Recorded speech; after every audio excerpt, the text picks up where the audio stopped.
Good afternoon and welcome to our first webinar of 2017.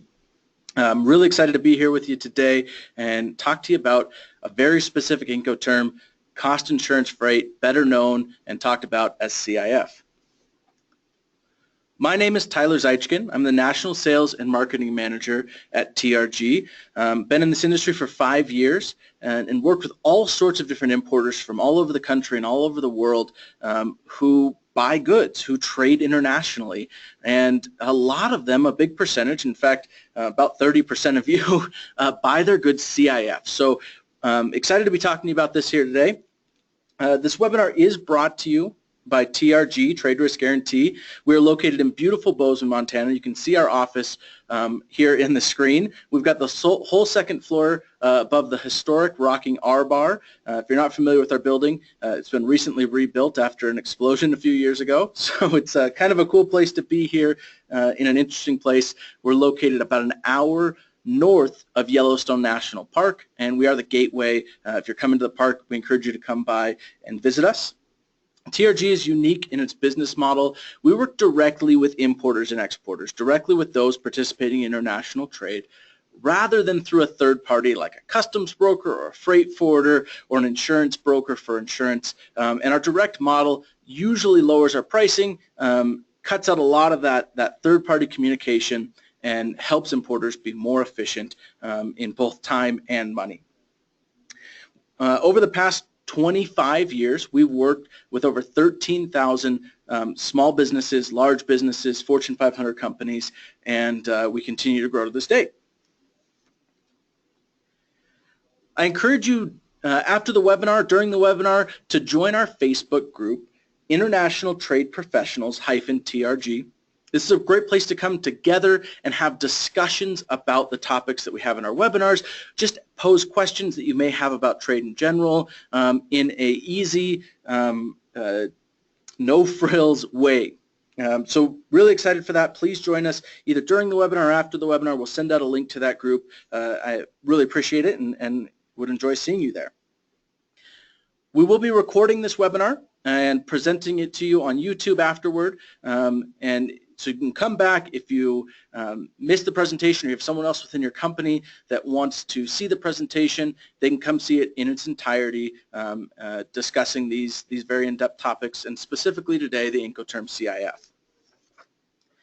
If you have any questions whatsoever during the webinar, I encourage you to ask them using the chat function of GoToWebinar. Now, a few of you have posted some questions beforehand that I'll be covering throughout the webinar, and then we'll open up questions to everyone at the end, and I'll be answering any questions you ask during the presentation. So today we're going to be covering a lot of topics. We're going to start with what terms of sale are, and specifically Incoterms in international trade. We're going to talk about the Incoterm a lot today, CIF, cost insurance freight. Specifically, we're going to look at the seller's and buyer's responsibilities and risks when buying your goods with this term. We're going to talk about common CIF pitfalls. We're going to look at the different types of insurance that you'd receive buying your goods CIF, and we're going to compare those against what a typical policy would be on a shipment-by-shipment basis through a freight forwarder or an annual policy through an insurance agency like TRG. We're going to look at the Incoterm free on board as well and use that as an example versus CIF of how the costs and insurance coverages would work. So let's get started with terms of sale. So agreed upon between a buyer and seller, the terms of sale define the responsible parties for payment, delivery, and obligations of transportation. Terms of sale do not determine how a payment is made, but instead how the sale will be processed. So this isn't talking about will you be paying check or will you be paying credit card or money transfer. This is specifically talking about who will be handling the movement, the payment, and the obligations of the entire process of the sale. Incoterms specifically are international terms of sale. So they are published by the International Chamber of Commerce, and there are 11 predefined terms of sale in Incoterm 2010. They're globally recognized by almost every country around the world, and they clearly communicate the tasks, costs, and risks in that term. They establish the transition of ownership of goods, which is a very important part when it comes to who is actually liable or who gets monies if there is damage along the way. And so that's a point that we'll be discussing in detail here today. So this webinar specifically is about the Incoterm CIF, Cost Insurance Freight. This Incoterm is different in that the price per unit for every piece that you buy, included in that price are the cost of the item, some sort of insurance coverage, and then the freight to the destination port. Now, in this example, we're going to be using the U.S. port, as most of us here are U.S. importers or involved in U.S. trade, but that's what it defines, is the cost includes the cost of the item, insurance, and then the freight to that destination port. The transfer of risks when buying CIF, the risk actually transfers from the seller to the buyer when the goods have passed the ship's rail at the origin port. So if you're buying your goods from China, when those goods are lifted and past the rail of the ship, that is when you as the buyer would take ownership of the risk of those goods. Now let's talk about specifically the seller's responsibility if you were buying on the terms CIF. So the seller is responsible for making sure that the goods are in conformity with the contract. They are the goods that you ordered. They're responsible for the packaging of the goods. They're responsible for providing you with a commercial invoice.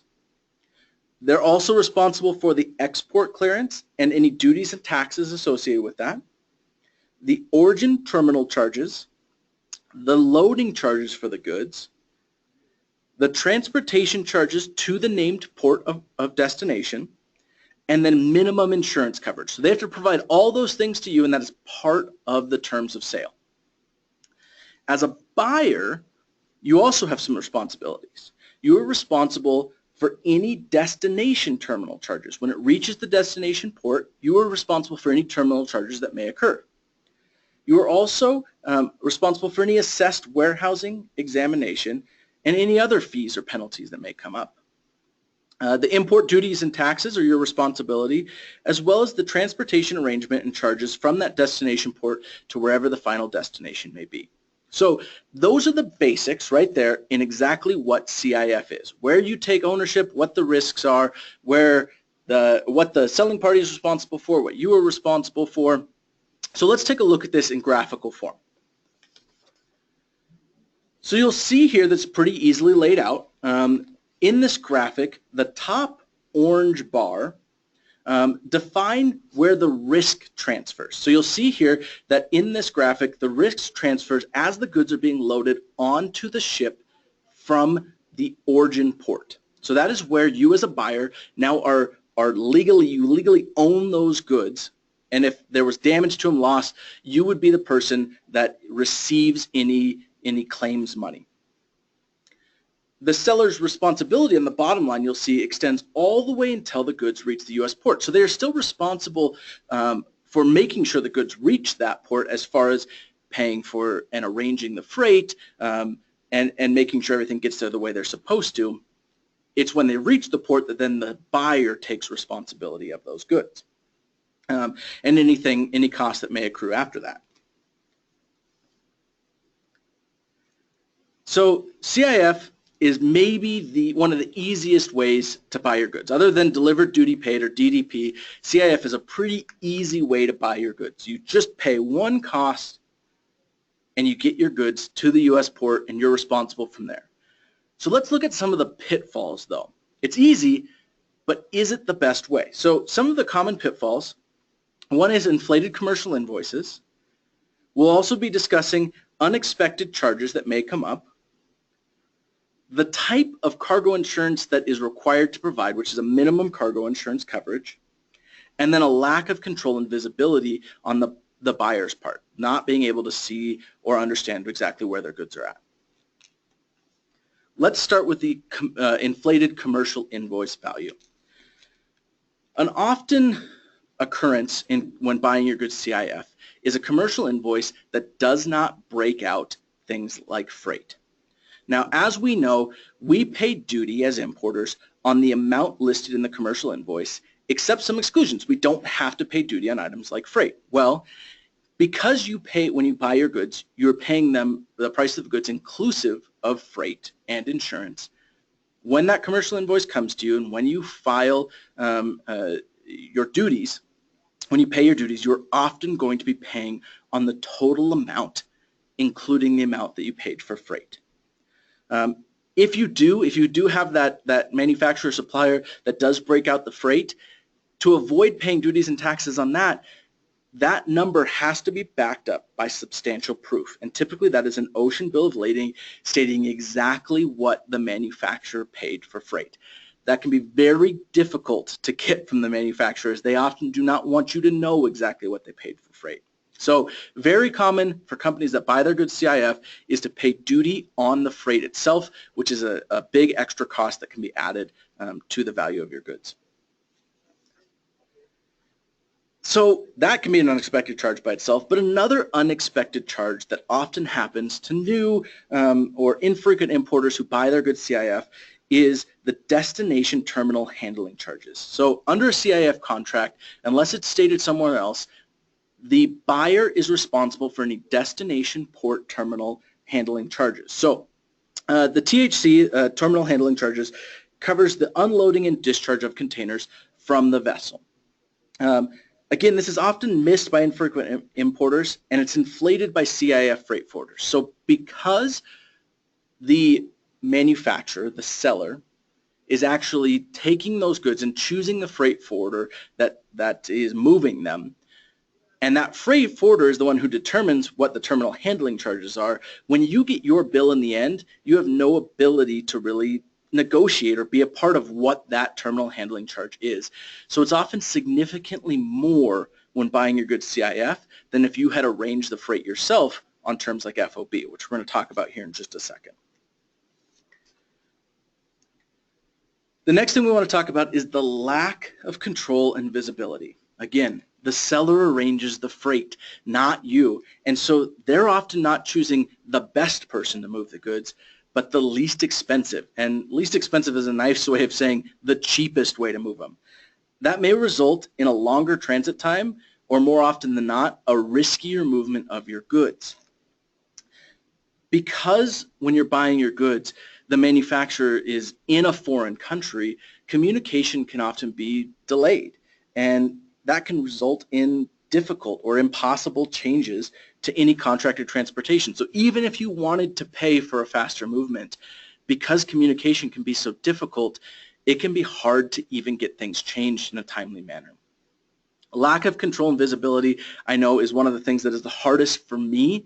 I'm someone that likes to be in control of things, and so not being able to see it would drive me crazy. The last thing I want to talk about is the type of insurance coverage, the common pitfall, the type of insurance coverage that you receive when you buy your goods CIF. A couple of things. One is, first, the coverage does have to be at least 100%, 110% of the invoice value. So yes, when you buy your goods CIF, you know that you are getting enough coverage, enough dollar value of coverage at least. It also must be purchased by the seller from a reputable insurance company. So you know that the company you're getting it from will be able to pay out if there is a loss. Those are both good things. The geographic scope is going to be written from the port of origin to the port of destination. So you're getting that whole ocean transit, your whole risk until you take ownership or you take responsibility at the U.S. port. So you know you're getting that, another good thing. And if you do need to increase your coverage, you can often do that by paying extra charges. So if you need to add additional clauses or additional coverage, that is something that you can do and pay more for. Here's the downfall. Here's the biggest pitfall of buying it this way, is that the coverage that you're receiving is the lowest amount of coverage available. So the minimum cover that must be offered when buying your goods CIF is Marine Cargo Clauses C of the Institute Cargo Clauses. It can be similar clauses if somebody doesn't write under these, but that is a named perils coverage. So let's talk about exactly what you're getting there. Let's compare Institute Cargo Clauses C with Institute Cargo Clauses A. So Institute Cargo Clauses C is a named perils coverage, meaning that you are only covered for the very specific things named in the policy. With Institute Cargo Clauses C, those items are fire or explosion, stranded, grounded, sunk, or capsized vessel, collision or contact of vessel with an external object, discharge at a port of distress, general average, and jettison. That's it, period. Heavy weather, not covered. Theft, not covered. The only things covered with an Institute Cargo Clauses C policy are those items listed. The exclusions, things that are very specifically excluded, are wars, strikes, terrorism, nuclear incident, vessel unseaworthiness, willful misconduct, ordinary loss, wear or leakage, insufficient packaging, inherent vice, delay, insolvency of vessel operators, or deliberate damage or destruction of the goods. So not only are you only covered for a very little amount, you also have a long list of exclusions on top of that, that if those two mix, you're not going to be covered for. Let's instead look at the type of policy that a freight forwarder would offer you on a shipment by shipment basis, or what you could buy on an annual basis from TRG. So Marine Institute Cargo Clauses A is maybe the most common type of policy that you're going to buy on an annual basis from an insurance agency, or that you're going to get on a shipment by shipment basis from a freight forwarder. This is not a named perils. Instead, it is an all risk. The difference being that with an all risk policy, everything is covered minus the exclusions. You don't have to ask if it's covered because it is, unless it's specifically excluded. So it's all risk of loss or damage and general average are automatically covered. TRG, in addition to these, also offers some enhancement clauses that aren't offered through every policy. For example, accumulation, debris removal, shortage from containers, concealed damage, control of damaged goods, labels and brands, and then consolidation, deconsolidation, and repacking. Common exclusions written into an Institute Cargo Clauses A policy are war, strikes, terrorism, nuclear incident. War, strikes, and terrorism are typically added back into a TRG policy or a freight forwarder's policy. So those are things that will typically also be included in the policy, covered risks. Vessel unseaworthiness, willful misconduct, ordinary loss, wear, or leakage, insufficient packaging, inherent vice, delay, or insolvency of vessel operators are the common exclusions of this type of policy. So you can see right away that the type of coverage that you're getting from a CIF Incoterm is very, very minimal. Whereas when you buy your insurance from a company like TRG or from your freight forwarder on a shipment by shipment basis, you're getting significantly more coverage. Now, how much do you have to pay for that coverage? Let's look. Let's look at an example of buying your goods FOB, we're going to talk about FOB is, versus CIF. So what is FOB? FOB, when you buy your goods FOB, the price of the goods include delivery on board the vessel nominated by the buyer at the named port of shipment. The transfer of risk happens at the same place as CIF when it crosses that rail. And the buyer is responsible for everything from that point forward. So the seller has to get the goods on the ship that you determine, and then you are responsible for all the freight from that point forward. You don't have to worry about any export duties and taxes or export clearance. That's all handled by the manufacturer or the supplier, but you do have to pay, get the freight, insurance, all of that from that point forward. So in this example, we're going to look at some very specific things. We're going to be looking at a commodity of LED flashlights. For this example, we're using the classification 8513.02.2000. This carries a duty rate of 12.5%. We're going to be looking at full container loads to keep this simple, and a full container load of these flashlights would include 432,000 flashlights. We're going to be using the port of Ningbo, China to Seattle. So let's look at these two different importers. First, importer A. Importer A buys their goods using the Incoterm FOB, free on board. They pay $1.12 a flashlight, and they have 3 FCL shipments a year. They buy their goods, or they buy their insurance, on a shipment by shipment basis using the insurance or the Institute Cargo Clauses A. They contract all of their own freight as you would have to with FOB. Importer B buys their goods CIF. They pay a little bit more, just under 1% more at $1.13 per flashlight. They have 3 FCL shipments a year as well, and then their insurance is contracted by their shipper, and the shipper contracts the freight as well. You'll see that their insurance is Institute Cargo Clause C because that's what you would typically get when buying your goods CIF. Looking at the math for importer A, we're going to see that for a full container load, they're going to pay $483,840 for the goods themselves. That's a full container load of these flashlights. They're going to pay duty on those flashlights of $60,480. That's 12.5% of that total number. The freight charges, of course, it is Chinese New Year, so the freight charges are a little bit more right now, but the freight charges they're going to pay are just under $2,300. Their insurance per shipment at 30 cents per hundred is about $1,500. So that means the total cost for their shipment is $548,075.16. Importer B, however, is buying their goods CIF. Their flashlights are a little bit more expensive, but that includes all of their freight and insurance. So they're going to pay $488,160 for those flashlights. Now, because their manufacturer didn't separate out the freight on their commercial invoice, they're paying that 12.5% on the total amount, that total invoice number. So their duty's a little bit more at $61,020. That brings their total cost per shipment up to $549,180. Comparing the two, we see that the total cost with 3 shipments in a year for importer A is $1,644,225.48. Importer B buying CIF pays more than that. They pay $1,647,500 a year. That's a difference in cost of loan of $3,314.52.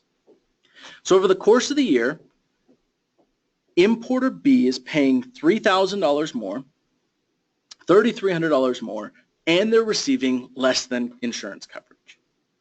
Let's look at that same example, but with importer A, instead buying their insurance with an annual policy instead of a shipment-by-shipment basis. So same example, importer A is still buying free on board. They're still paying the same for flashlights. They still have 3 shipments a year, but instead they bought an annual cargo insurance policy from TRG for $1,200 a year using Institute Cargo Clauses A, all risk policy. Importer B is paying the same. They still buy CIF, paying $113 a flashlight with 3 shipments a year, and their insurance is still contracted by their shipper as well as the freight.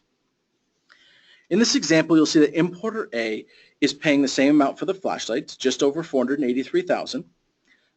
Their duty amount remains the same as well. Their freight remains the same, but their insurance in this example is significantly less. It's $400 for the shipment, just looking at it as a total amount that they pay for the year divided by 3 shipments. So that brings their total cost per shipment to $547,016.75. Looking at importer B, their cost remains the same. They're still paying $549,180 per shipment. The difference becomes clear after 3 shipments. There is a difference of almost $6,500 between what importer A is paying for superior coverage, control of their goods, just overall understanding of what's going on, versus importer B, who is leaving it all up to their manufacturer to contract with the cheapest supplier for both freight and insurance, a timeline that may be skewed, not understanding where your goods are, and in the end, paying a lot more, $6,500. So I want you to be able to calculate this for yourself and look exactly what you're paying. So as such, we did create a specific worksheet. We have it available that you can add both through Google and use the Google Sheets option, or through Excel, and plug in your own numbers for a shipment to find out exactly what you would be paying. If you need a freight quote, please call us. We can get you in touch with our sister company Strix, who would be happy to provide you with a freight quote. Same with an annual cargo insurance policy. I'd love to be able to provide you with what that would be, but on a shipment by shipment basis, you could calculate it at 30 cents for every $100 that you ship. That's very typical. 30 to 60 cents is what most freight forwarders charge for insurance, and it'll give you a really good number. But see, what is the difference in cost? Are you going to save money? Are you going to lose money? Are you going to be getting better coverage? And the answer is yes. Are you going to have more control? Yes. So CIF is a very easy way to buy your goods, but is it the best? And that's a tough question to ask. It can be a very, very expensive way, especially if you have a loss. So we covered a lot of things in today's webinar. We covered what terms of sale are and specifically what INCOTERMS are. We talked about the INCOTERMS CIF in detail. We looked at the buyers' and sellers' responsibilities and risk when buying CIF. We talked about some of the common CIF pitfalls. We discussed those cargo insurance coverage comparisons, the all risk versus the named perils, the coverage that covers you for everything versus that only covers you for just a couple of little items. We talked about free on board, at least the basics of it, and then we looked at that example of FOB versus CIF. So in a second here, I think a few of you have been asking questions throughout, but we're going to be answering some of your questions and going through those different things. Before we get to that, I want to quickly go over again what TRG is. We are an insurance agency. That is what we are, and we specialize in two insurance products, U.S. customs bonds and cargo insurance. And because we work directly with importers and exporters, directly with those participating in international trade, our cost is generally less. There's not a third party to pay in that process. So nothing changes. If you buy a bond or you buy cargo insurance through us, you can use the same manufacturers, you can use the same brokers, the same forwarders. Nothing changes. The only difference is that you're typically paying less money and you're saving time because you're going directly to the source. There's no third-party communication. There's no third-party markup. With both cargo insurance and customs bonds, we handle our claims in-house. So if you do have a claim with customs on your customs bond, you can work with one of our licensed customs brokers who will help you work through that. If you have a claim on your cargo insurance, rather than work with a company who you're not sure you're going to talk to, you're going to be talking to our cargo insurance specialist, Felicia, almost every single time, and she'll be helping you out. She works with the same insurance underwriters, the same claims adjusters, and so she's very familiar, well-known in the market, and is going to be able to help you get the payout that you deserve. So the first question that I do want to go over was specific about what was asked before the webinar, which is what is the best way to buy my goods? What is the best Incoterm to use? And the answer is there's not a best version. It may be different for everyone, and that's why we're providing a worksheet like this, is so that you can look at it and say, am I getting the best? By buying CIF, am I protecting my business? Do I know exactly what I'm getting? And this is just one way to look at it. FOB might be best, and it looks like most of you, about 41% of you, are buying your goods FOB now. That's a very common, maybe the most common way, as I've spoken to customs brokers and freight forwarders, of buying your goods, because you don't have to worry about the export duties, taxes, or paying those types of things. But the answer for you might be different than an answer for someone else. So what is the best way? The best way is to completely understand the different ways of buying it and choosing the best option for your company. A question was asked about specifically, does TRG have insurance policies for exporting as well? And the answer is yes. Our policies, we write policies all over the world, so we can do both imports and exports. We can also do imports and exports to other countries. So if you were shipping from China to Argentina, that is a policy that we can offer as well. They're not just import policies. They are policies that cover ports and places in the world to ports and places in the world.